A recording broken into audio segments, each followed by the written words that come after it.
A very good morning and assalamualaikum for all the audience and panelists. We are proud to be here today to share and gain knowledge. I am Nurizati Binti Ibrahim, your moderator today. Today's forum title is How to Meet Your Daily Fiber Requirement, Main Meal and Snacks Modification to Increase Fiber. Eat more fiber. You have probably heard it before. But do you know why fiber is good for your health? Dietary fiber is part of plant-based foods found mainly in fruits, vegetables, whole grains, and legumes. It is probably best known for its ability to prevent or relieve constipation. But foods containing fiber can provide other health benefits as well, such as helping to maintain healthy weight and lowering your risk of diabetes, heart disease, and some types of cancer. Without wasting time, let's begin. Ladies and gentlemen, I would like to introduce our panel for today's forum. On my right is Mr. Janaga, dietitian from Hospital University Science Malaysia, Miss Amira Suhaila, who is one of the nutritionists of Nestle Company, is just beside him, together with Miss Anissa Shahira, who is President of Nutrition Society of Malaysia.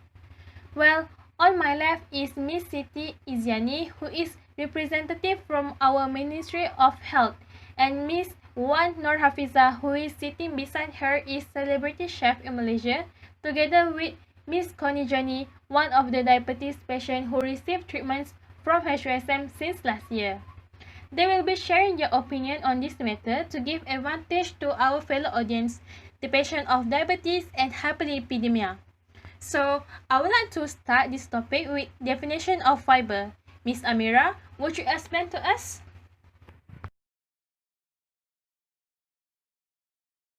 Well, according to the Recommended Nutrients Intake RNI 2017, dietary fibers are coming from the cell wall of plants that are taken through diet, which comprise cellulose, hemicellulose, and pectin. Lignin, which is the non-carbohydrate component of the cell wall, is also included. So, in other terms, fiber was originally described as plant cell wall material, which is simply passed through the gut unchanged and provide bulk to feces. So there are two types of fiber, which are the soluble fiber and insoluble fiber. Soluble fiber dissolves in water to form a gel-like material. It can help to lower the blood cholesterol level and glucose level. Soluble fiber can be found in oats, peas, apples, citrus fruits, and barley. Meanwhile, insoluble fiber promotes the movement of material through the digestive system and increase stool bulk, so it can help for those who struggle with constipation or irregular stools. Whole wheat flour, nuts, and beans are good sources of insoluble fiber. So, fiber intake needs to be included in the daily meal consumption, which is suitable for all range of ages. Even for those with diabetes and hyperlipidemia, they should also consume a high fiber diet throughout their meal intake per day. Thank you, Miss Amira Suhaila, for the explanation. Miss Amira mentioned that both diabetes and hyperlipidemia patients need diet high in fiber. So, Mr. Janaga, would you explain to us why?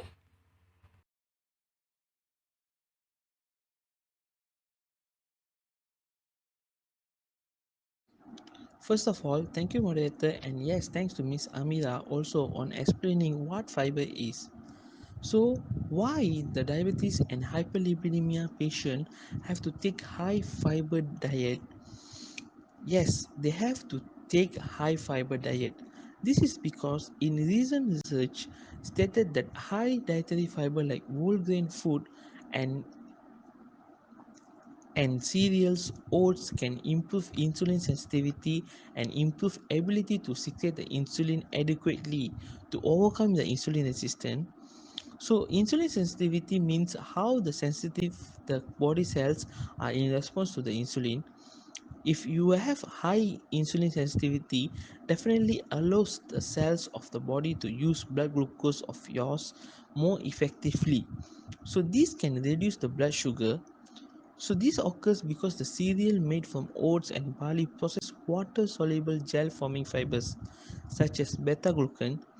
These dietary fibers forms a viscous solution in small intestine which reduce the contact and mixing of macronutrients with digestive enzymes, and this delays the absorption of glucose, which consequently reduce the plasma glucose levels and insulin levels.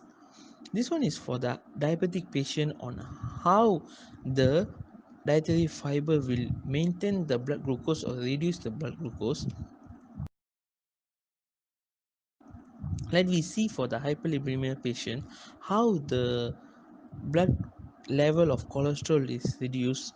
So as for your information, soluble fiber is resistant to the hydrolysis by the small intestine enzymes in humans, but is fermented by the bacteria to short chain fatty acid.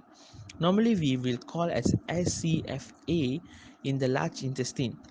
The production of SCFA leads to ulceration in the intestinal microbiota, which contributes to the hypercholesterolemia, means your cholesterol value in your blood will be low.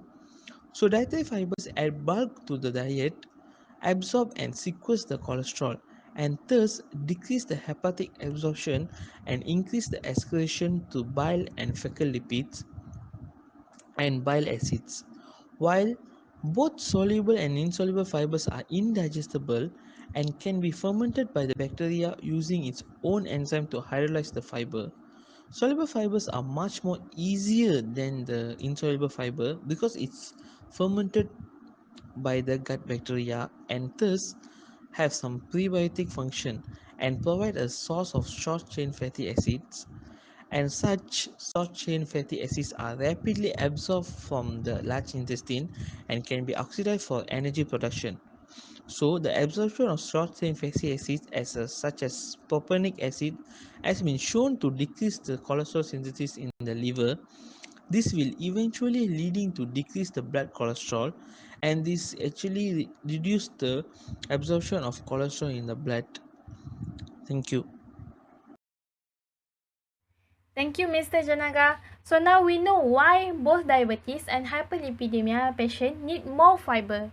Maybe before this patient diagnosed with the disease, they eat too little fiber with a poor diet. So, Miss Connie, would you share with us how do you eat before you diagnosed with the diabetes? Sure, I didn't realize that what I was eating was what caused my diabetes. It was when my doctor asked to consult with a dietitian that I realized the matter. We had a few counseling sessions and did an activity she calls 24-hour dietary recall for 7 days, and from that she would assess my eating habits and dietary behavior. According to my dietitian, I was eating highly processed carbohydrates, drank too much sugary beverages, and had a little too much saturated and trans fats in my diet paired with processed meats. On regular morning before work, I enjoy eating 2 bowls of cereal with full cream milk and down it with sweet coffee to kickstart my day. During my lunch, I always feel tired and unmotivated, so I reach for the chocolate bars and chips in the pantry of my office. To flush everything down, I drank a few cups of vanilla Coke. That was my favorite after Pepsi. After I had lunch, I was feeling very energetic and would continue typing away my reports for work. See, I live alone. So after a hectic day of work, I don't really bother to cook myself dinner. I'd rather drive to a nearby KFC or McDonald's. Simple, fast, and convenient. They even got my order memorized. A large set of double cheeseburger and fries with Pepsi, 2 apple pies, and a box of chicken McNuggets. They were very nice employees. If it wasn't KFC or McDonald's, it would be a fancy cafe where they serve Western food. I feel like Malaysian cuisine is not my thing. The staff there also had my order memorized. A large chicken chop with fries, no vegetables, extra gravy, 2 slices of garlic bread, and a large cup of caramel milk tea. That would be a list of foods that I usually eat before I was diagnosed with diabetes mellitus type 2.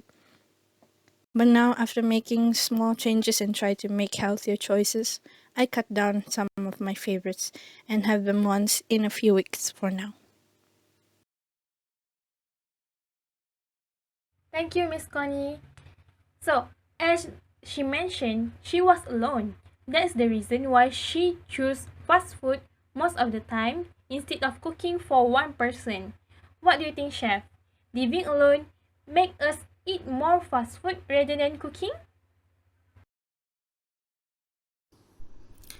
Yes, I do agree that when we are alone, we are likely to eat fast foods. We think that if we could, it will take too much time and rarely cook the meal for ourselves. We feel like we waste our time and energy, not knowing the consequences of our action can worsen our condition. However, I can't deny that eating food that you cook is much better than the one you buy outside. You know the ingredients and how the food was prepared, so I guess it's much better, right? I guess I can share one recipe that can be cooked by everyone, but still a simple and healthy one. You do know that people with diabetes can't eat white bread, so this recipe we use wholemeal bread instead. You can use other bread, but just make sure it is high in fiber and the glycemic index is low. First, you need to make a hole at the center of the bread and then lay it in the pan. When the side of the bread is slightly toasted, flip it. Crack an egg in the hole and put some black pepper as seasoning. Cook until the egg is well cooked and mostly firm. Flip again and cook 1 more minute to make sure both sides are well cooked. As for the egg, some people prefer that it is runny egg yolk. However, if you are not a fan of it, you can make sure it is well cooked. This recipe is just to make sure that you include protein in your meal because eating bread without protein can cause blood sugars to spike. Protein and fats slow down digestion, so blood sugars do not spike as quickly. However, you can make your meal with your own creativity. If you prefer bread toast with peanut butter, then you can go with it. Just make sure that you know your limit by not exceeding your calorie intake per day and do not eat foods that people with diabetes cannot.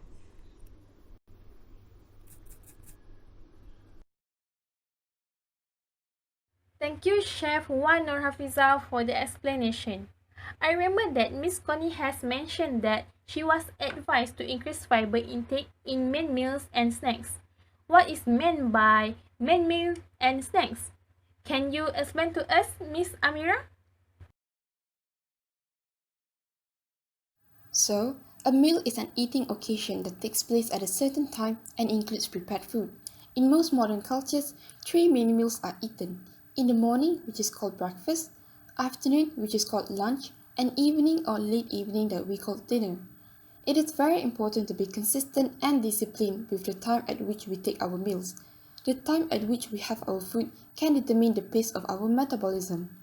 Meanwhile, snack is a small amount of food that is eaten between meals. The most common snacking time is the mid-morning and the supper. The ideal gap between meals should not exceed 4 hours as it will create acidity in the body. Some examples of simple and healthy snacks are fruits, nuts, and yogurt. Thank you, Miss Amira. It is easier to make some modification in our diet when we understand the concept so that we can make a suitable plan. Mr. Janaga, as a dietitian, how can you help diabetes and hyperlipidemia patients to modify their main meal and snacks in order to increase their fiber intake?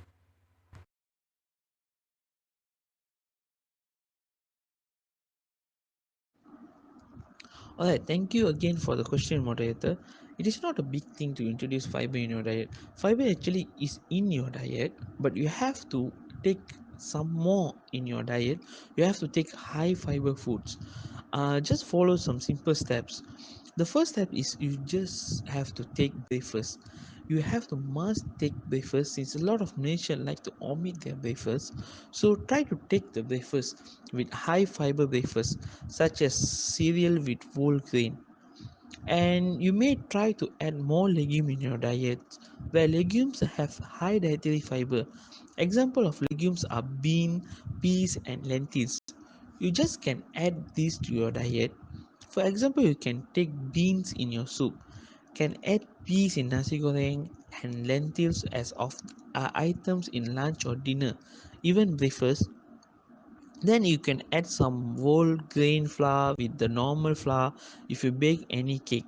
You can eat whole grain bread rather than the normal bread. So this is one type of switching or modification. Moreover, you can add oatmeal, oat muffins, oat cake, oat cookies. Nowadays it's very very much available of these oat muffins, cake and cookies. This one is you can eat as a snack. Oat also can be consumed by putting them in a warm water. So you just put in one water and you drink the oat. You also can take fresh foods, raw vegetables like carrot, salad, and even low fat popcorn and whole grain crackers. Take yogurt with berries and pumpkin seed as a snack. This eventually increase your fiber intake for a day. And we are not forgetting you should consume more vegetable and fruits in your diet. These come under the main meal, so you should take at least 3 serving of vegetables and 2 serving of fruits per day. Example of vegetables and fruits high in fibers are Brussels sprout, broccoli and kale. For the fruits are apples, bananas and strawberries and blueberries. You may modify this vegetable and fruits into salad dressing, add some mayonnaise, make it more suitable for you, make it more preference for you, and make it more tasty for you so that you can take the fiber more. But make sure to keep an eye on the portion sizes. So fiber can deplete the good cholesterol too. To make sure to eat as a RNI guideline, I hope these can help the patient out there to control their sugar level in blood and reduce the absorption of cholesterol in blood. Thank you.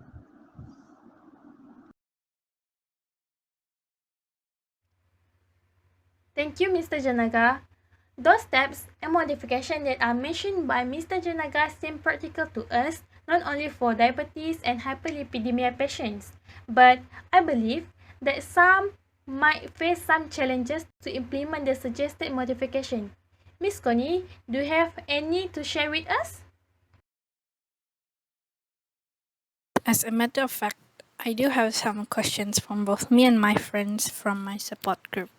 Firstly, this is my concern. I'm very busy with work, and cooking a meal for myself won't be convenient. A few of my comrades are also experiencing the same problem. Can someone explain to me how I can incorporate fiber in my meal? Also, is fiber only present and found in fruits and vegetables? What if I don't like fruits and vegetables? Secondly, I've tried eating fruits for breakfast, but soon I'm hungry again. I feel like this is inconvenient and I always crave sugar. This makes me feel my efforts of making healthy choices go to waste.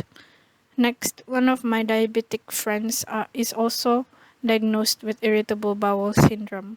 He said eating fruits and vegetables lead to stomach aches, bloating, and cramping. How can he incorporate fruits and vegetables in his meals without causing complications? Lastly, I was advised to lose weight. Does eating fruits and vegetables help with losing weight?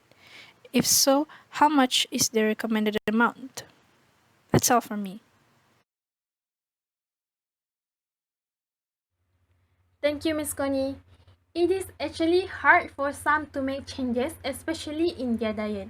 Everyone should take action to help each other have better health. Big organizations can give benefits to the public.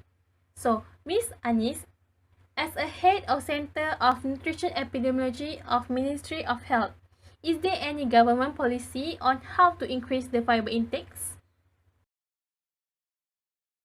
Thank you to our moderator, Ms. Nurizati, for the question. Well, about the policy, actually, there is no specific policy on how to increase the fiber intake. However, there is a plan published by National Coordinating Committee on Food and Nutrition from Malaysia that called National Plan of Action for Nutrition in Malaysia (NPANM3). In the plan, it stated the needs and plan of action to reduce double burden of malnutrition, which includes diabetes and obesity. The National Plan of Action for Malaysia are currently available in Volume 1, 2 and 3. The series are our government Malaysians' commitments towards the Rome Declaration on Nutrition from the International Conference of Nutrition that held in 1992 and 2014. It shows the framework for action to address food and nutrition challenges in our country. The National Plan of Action reveals multiple policies and plans on curbing the nutritional problems in Malaysia. One of the plans are to strengthen and enforce legal frameworks that protect, promote, and support healthy diets. The high fiber intake is included as a healthy diet, especially for management of diabetes and hyperlipidemia.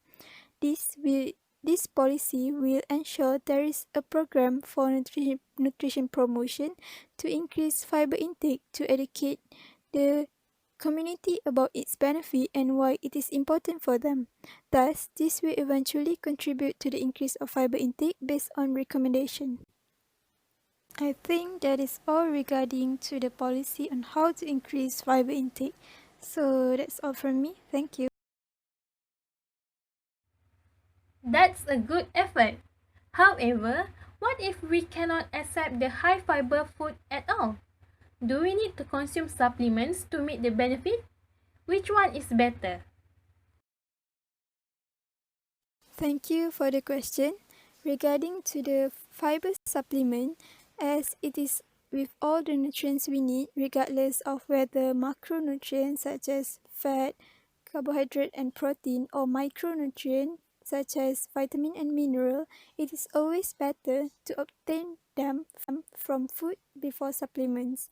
So, to meet your daily fiber requirements, always aim to achieve it by consuming fiber-rich foods such as whole grains, oats, barley, nuts, legumes, fruits, and vegetables.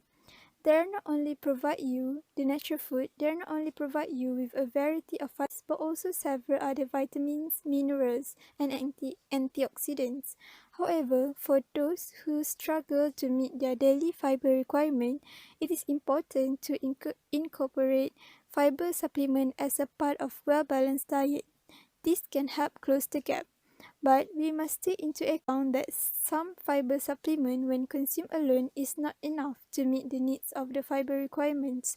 And although the use of fiber supplement are a very convenient way to boost our fiber intake, if taken too much, they may consume some uncomfortable side effects and may interfere with the absorption of some important nutrients. The uncomfortable side effects usually occurs in our stomach, such as it can cause gas, bloating, constipation, or diarrhea, nausea, and even stomach cramps. So, to avoid all of these side effects, we must always take the fiber supplement in moderation and according to the recommended amount stated based on the age group. As high fiber foods such as oat, whole meat bread, and certain vegetables that a lot of people complain because it tasted too plain compared to white bread or other low fiber rich food, we actually can modify this meal by incorporating another element. For example, we can eat oatmeal with fruits, adding fruits and nuts to our yogurt, and a lot of other recipes that I think will be explained further by one of our panel here. So I think that is all for the supplement regarding supplement. So thank you. Thank you, Ms. Anis, for the explanation. Apart from the government sector, non-government organizations also can play a big role helping the public, especially patients who need more fiber in their diet in order to get better from their illness. Ms. Anissa, can you tell us what is your organization is all about?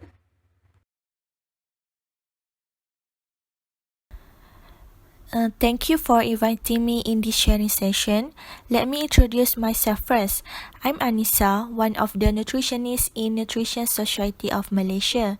So, Nutrition Society of Malaysia, or well known as NSM, is a non-profit professional organization with 500 members consisting mainly of nutritionists. Basically, our organization is to promote, advance and disseminate scientific knowledge of food and nutrition. It is also our responsibility to promote healthy eating and active living amongst all Malaysians.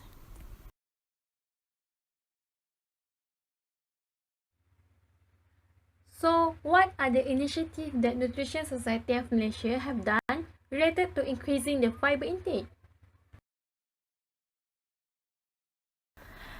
To increase fiber intake, NSM has carried out a variety of activities in food and nutrition, such as promotions of community nutrition and publication of educational materials. For example, NSM has published Healthy Cooking with Oats recipe book, which contains 15 recipes from each Southeast Asian ethnics, include Malaysia, Philippines, and Thailand. This cookbook is to encourage the use of healthier cooking methods through creative ways of using healthier ingredients, namely oats. The cookbook consists of variety of menu for main meals. For example, patients can make banana oat pancake, oatmeal chicken porridge, and oat idli with dal gravy for their breakfast. For main dishes, they can try to cook seafood fried rice with oats, oatmeal smoked mackerel spring roll, and baked seafood macaroni with oats. For snacks, they can make banana mango oat smoothie, oatmeal fish ball, and chicken nugget with oat crust. For desserts, they can bake carrot oat muffin, oat and coconut custard topping, and steamed banana cake. However, patients can consume a greater variety of whole grain foods such as wholemeal cereal, wholemeal bread, brown rice, wholemeal noodle, and pasta. Therefore, diabetes and hyperlipidemia patients can try all the recipes as it is cooked in a healthier way so that they can meet their daily fiber requirement. Thank you, Miss Anissa. It is good to hear that. Oats are a great source of fiber. There are also lots of food producers in the market that add oats in their products such as drinks, biscuits, and noodles. There are many more food ingredients that contain high dietary fiber. Now, I would like to invite Miss Nur Hafiza, our famous chef, to teach us how to make a high fiber main meal and one high fiber snack.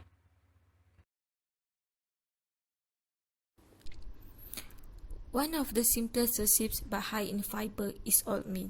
We all know that people eat oatmeal in order to lose their weight or they are diagnosed with diabetes mellitus. So they tend to shift their diet to oatmeal. Today I'm going to talk about banana oatmeal. So what do you need? You need half a cup of whole oats, 1 cup of low-fat milk, and 1 ripe banana. All you need to do is mix the whole oats and low-fat milk and cook it in medium heat. When the mixture is boiling, reduce the heat and continue to cook for about 5 to 7 minutes. Make sure you still stir the mixture.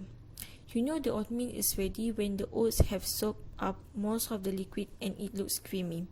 Then you need to transfer the oatmeal and put your favorite toppings. The easiest one will be ripe bananas. You also can put walnut in your oatmeal so it will be more delicious. For snacking, people with diabetes might consider switching to smoothies with high fiber foods. The common one that we always heard is banana smoothie. However, I'm going to give a recipe of peanut butter banana smoothie. So why peanut butter? It is because natural peanut butter and peanuts are low in glycemic index foods. This means that when a person eats it, their blood sugar level should not rise suddenly or too high. The ingredients that you need are 2 bananas that are broken into chunks, 2 cups of milk, half cup of peanut butter, and 2 tablespoons of honey. All you need to do is just blend it until it mixes well. Both of my recipes are using banana as the main ingredients. Why? It is because it is an excellent source of fiber. It is also cheap and most people can afford it. You also can find it easily at the shop. Both the recipes are suggestions for me. You can alter it the way you like it, cook it the way you want it to eat. So you should be more motivated in order to change your dietary lifestyle. So I guess that's all for me.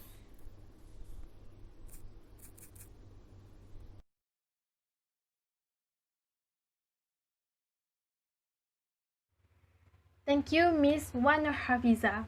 These are such an easy recipe and suitable for Malaysian preferences, and the ingredients are all available in the market.